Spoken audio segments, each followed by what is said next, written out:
welcome back sa ating channel. Kaunting update lang po tayo dito at pintuhan sa ating pagka-travel ngayon. By the way, mga paps, mga orago, nandito tayo ngayon sa Skyway. Papunta tayo ngayon doon sa ating pick up point. Kung saan malapit lang po dito at siguro mga 20 to 30 kilometers lang po ito. Ayan, kasalukuyan po tayo nagka-travel. Nasa loob po tayo ng ating shuttle service. Ayan, trabaho para sa kinabukasan ng buong Pilipinas. Ayan, para sa ekonomiya po ito. Para sa ekonomiya yung ginagawa natin. Sana all. Ayan, habang nagsasaya yung iba, tayo naman ay nagtatrabaho at tuloy-tuloy lamang po tayo sa ating buhay. At ayan, shoutout po sa mga kaibigan nating Marites, yung mga Marites at saka mga Tulits. Shoutout sa inyong lahat at saka ingat-ingat po, baka matisod tayo masubsob yung ating mukha na semento. Ayan, napakarami talaga niyan kahit dito sa ating alam nyo na. Shoutout sa inyong lahat at God bless po sa mga Marites sa ating sa ating mga paligid. Ayan, shoutout sa inyo at sana hindi kayo magutom sa ginagawa nyo sa araw-araw.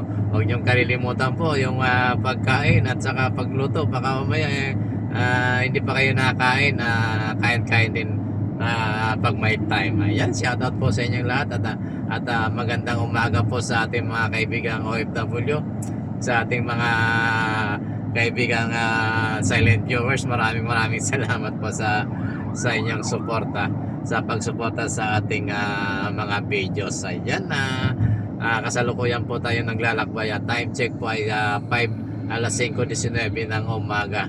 Ayan, trabaho lang po at enjoy lang po tayo sa ating buhay. Ayan, pag-usapan po natin yung sa realidad sa buhay dito sa Pilipinas. Shoutout po ulit sa mga Marites. Ayan, may mga ikikwento na naman po tayo. Isa rin po siya sa mga Marites. Ayan, may imamarites natin sa ating mga viewers yung mga kalagayan ng yung sitwasyon ng trabaho natin dito sa Pilipinas. Sa mga OFW, mga kaibigan po natin yan, at sa mga silent viewers. Si Os nga pala po ay isang dakilang driver. Dakilang driver dito sa Pilipinas. Bagamat dati tayong OFW at matagal-tagal din tayo naging tumulong sa ekonomiya. Ayan, kung tawagin nga po tayo mga OFW ay bayani. Saan banda po tayo ng mga bayani naroroon? Hindi ko nga po alam kung saan banda ng mga bayani tayo naroroon na mga Oragon, mga Paps, mga kaibigan na yan. Good morning sa inyo lahat. Patuloy po tayo ngayon sa pagbabiyahe. Nandito na po tayo ngayon sa may tapat ng Terminal 3 or dito sa may Marriott Hotel. Ayan, hindi po tayo pupunta or sasakay ng eroplano. Doon po sa mga kaibigan nating may hilig makinig. Tapos yung mga Marites naman yung yung mga narinig nila, yung mga Marites naman nila doon sa mga katabi nila. Ayan, shoutout sa iyo kaibigan. Sana wag mo masyadong kausapin yung kay katabi mong Marites diyan, kasi yung lahat ng sinasabi mo ikikwento rin yan sa mga katabi niya. Kaya baka yung kinuwento mo against doon sa katabi, sa naging kaibigan mo. Ikikwento yan doon sa magiging kaaway mo. Nako, laking gulo. Kaya kayo mga Paps, ingat-ingat din po tayo sa pagmamarites. Ayan, nandito na tayo sa may Ninoy Aquino International Airport, Terminal 3. Dire-diretso lang po tayo, nasa toll gate na po tayo. Ayan, shoutout doon sa mga kaibigan nating Marites. Ayaw tumigil sa pagmamarites. Kaya good morning. Kaya nagkakagulo nagkakagulo yung buhay ng kapwa mo dahil sa pagmamarites mo. Ang tawag pala sa mga lalaking mga marites ay tulits. Ayan, good morning sa mga tulits nating kaibigan. Mga tulits nating kaibigan, good morning sa inyo. Huwag masyadong makikipagkwentuhan sa mga marites. Yung mga marites nating kapitbahay, trabaho tayo para sa ekonomiya. Ayan. Yung mga marites na yan, mahilig din yung mga tulits na yan. Saka marites, mahilig din mag-discriminate ng kapwa yan. Kasi yung pinag-uusapan nila, yung sinusumbong nila. Sana may katotohanan para may kabuluhan yung naikikwenta nila.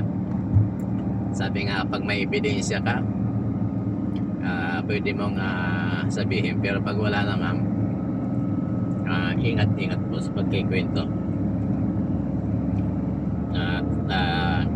Mahirap yan. Ayan, nandito na tayo ngayon sa magpas na po tayo ng Marriott Hotel or Terminal 3. Dito kasi sa dinadaanan natin ngayon, mayroong speed limit na 60 maximum speed limit. Yung 16 na yun ay napakabagal at kung yung mga driver po na inaantok pag 60 ang takbo mo, lalo kang aantokin. Sana yung mga kaibigan natin driver kompleto yung ating tulog pagdating sa terminal at pagdating sa mga paradahan yon, mga tulits. Shout out sa net yung mga kaibigan. At ingat-ingat po tayo. Ayan, at maraming salamat po sa mga kaibigan natin na viewers. Maraming salamat po sa inyo sa may patuloy na pagsuporta sa mga video ni host.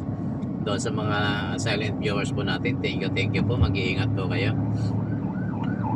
God bless po sa inyong lahat, yung mga OFW. Sana maging maganda na yung ating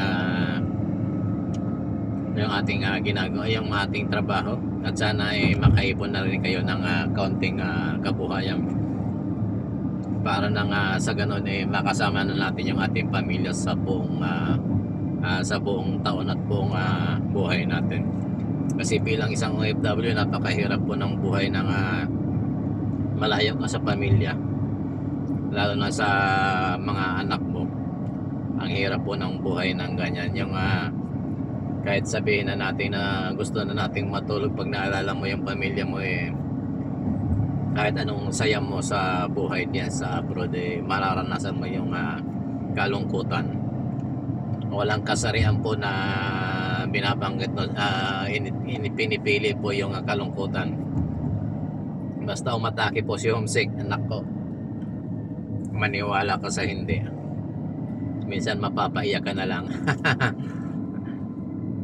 Lalo pag naalala mo yung pamilya mo, yung mga anak, yung mga mahal mo sa buhay dito sa Pilipinas. Ayan, shout out sa mga kaibigan nating OFW, at ingat po kayo at enjoy lang po tayo sa buhay. Papasambat makakauwi rin tayo sa ating pamilya.